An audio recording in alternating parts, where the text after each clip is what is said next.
సేవకులకి వచ్చిన సహోదరులకు దేవుడి సంబంధించినప్పుడు తర్వాత దేవుడికి వందనాలు.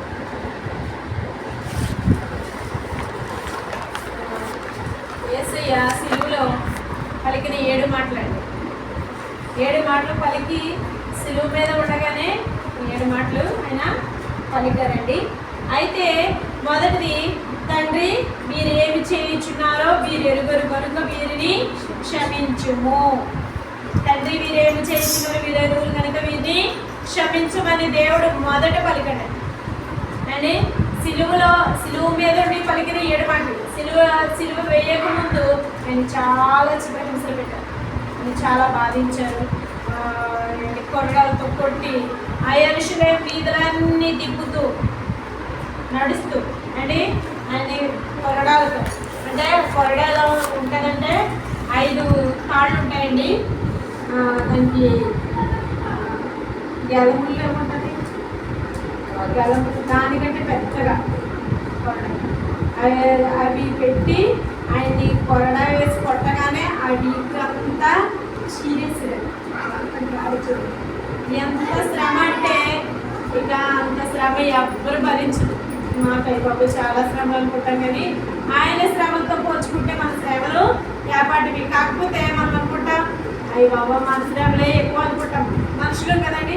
ఆయన కూడా ఈ లోకానికి మానవ రూపంలో వచ్చాడు, మనిషిలా వచ్చాడు. ఎందుకంటే ఒక మనిషి యొక్క స్వభావం, మనిషి యొక్క కష్టాలు, మనిషి యొక్క బాధలు మనిషిగా అనుభవం కదండి.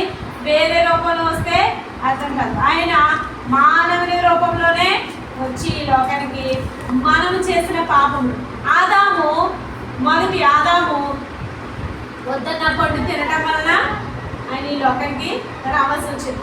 వద్దన్న పండు, ఆ మంచి చెట్ల ఫలవృక్షంలో తినొద్దు అని దేవుడు ముందుగానే ఆజ్ఞ ఇచ్చాడు.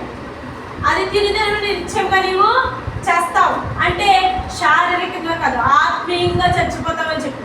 అంతకుముందు ఆదాము అవ్వలు ఏం చేసేవారంటే దేవునితో ప్రతిదినము ప్రతి సాయంకాల సమయంలో దేవునితో మాట్లాడుతూ ఉండేవారు.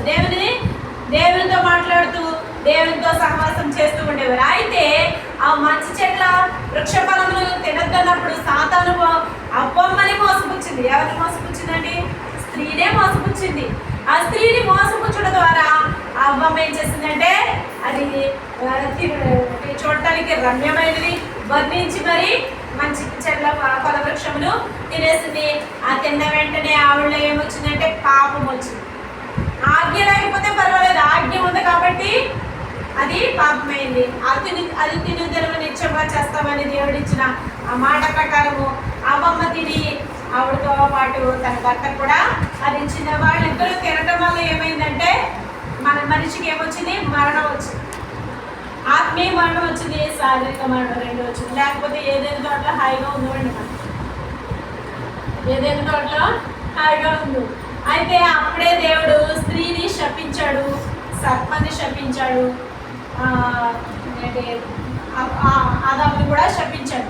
స్త్రీ అయితే నీవు వేదనతో పిల్లలు కంటావని చెప్పాడు. సర్పాన్ని నీవు పొట్టతో పాకుతావు, మట్టి తింటావు. అంతకుముందు పాముకి కాళ్ళు ఉన్నాయండి, పాముకి కాళ్ళు ఉన్నాయి. ఈ దేవుడు ఇలా శపించిన వెంటనే ఆ కాళ్ళు పోయి అది పొట్టతోటే పాకుతుంది, మట్టి తింటామని చెప్పాడు. ఆ అమ్మమ్మని ఏం చెప్పాడంటే నీవు వేదనతో పిల్లలు కంటావు. ఆదాము గారికి ఏం చెప్పాడంటే నీవు చెమట కార్చి కష్టపడి పనిచేసి ఆహారం తింటావు. అంతకుముందు కష్టపడక్కర్లేదు, దేవుడు ఫలాలు ఇచ్చాడు, అవి తిని బ్రతకమన్నాడు. అయితే ఆదాము అప్ప దేవుని మాట వినక మనకి ఈ లోకానికి పాపము లోకంలోకి వచ్చాము. ఈ పాపంలో మరణము మనందరికీ సంప్రాప్తమైంది. అయితే ఆ మరణాన్ని తప్పించడానికి మరి ఒక ఆదాముగా దేవుడు ఈ లోకానికి వచ్చాడండి. ఆయన వచ్చి సిలువ యాగం చేసి మనందరి కొరకు ప్రాణం పెట్టడానికి ఈ లోకానికి వచ్చాడు. ఆయన మనలాగే శరీరంలో ఉన్నాడు, శ్రమ పడ్డాడు, తండ్రితో కష్టపడ్డాడు. వాళ్ళ తండ్రి బట్రాన్ని పనిచేసే వ్యక్తి. అయితే వాళ్ళ నాన్నగారికి 30 సంవత్సరాల వరకు హెల్ప్ చేశాడు. 30 సంవత్సరాల వరకు హెల్ప్ చేశాడు. దేవునితో కూడా దేవుని స్తుతిస్తాడు. 30 సంవత్సరాలు వచ్చినప్పటి నుంచి ఏం చేశాడంటే 30 సంవత్సరాలు వచ్చిన కాడ నుంచి దేవుని సువార్త ప్రకటించడం మొదలుపెట్టాడు.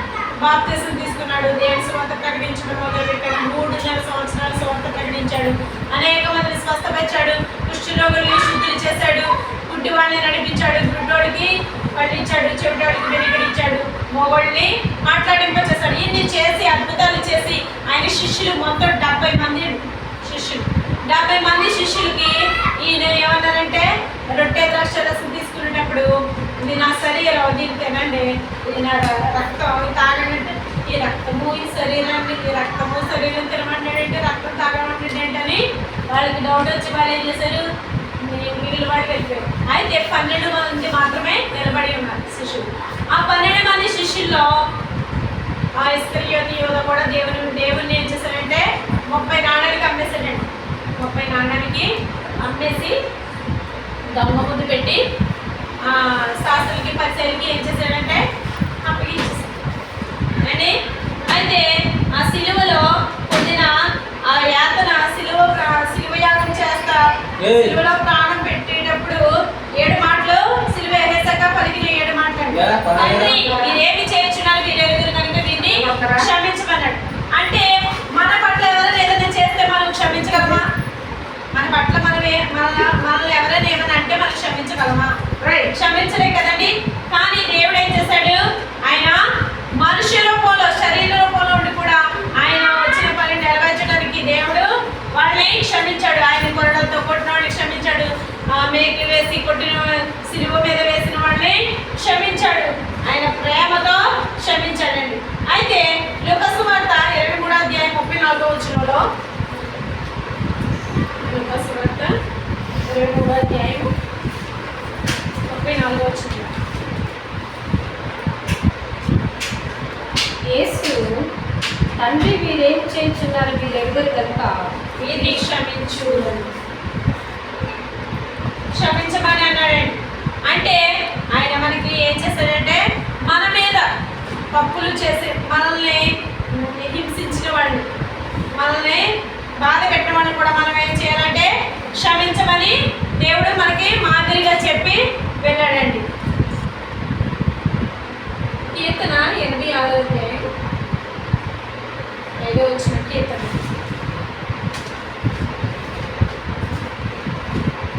మనల్ని అన్యాయంగా చాలా మాట్లాడతారు, అయినా మనం ఏం చేయాలి?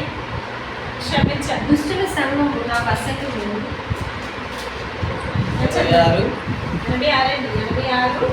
5వ వచనం. 86 ప్రభువా నీవు దయాళువు, క్షమించుటకు సిద్ధమైన మనసు గలవాడవు. హల్లెలూయా. ప్రభువా నీవు దయాళుడవు, క్షమించుటకు సిద్ధమైన మనసు గలవాడు, నీకు మొదటి వారందరి ఎడల కృపాతిశయము గలవాడవు. హల్లెలూయా. హల్లెలూయా. మన ప్రభు ఎలాంటి వాడండి? మన ప్రభువు దయా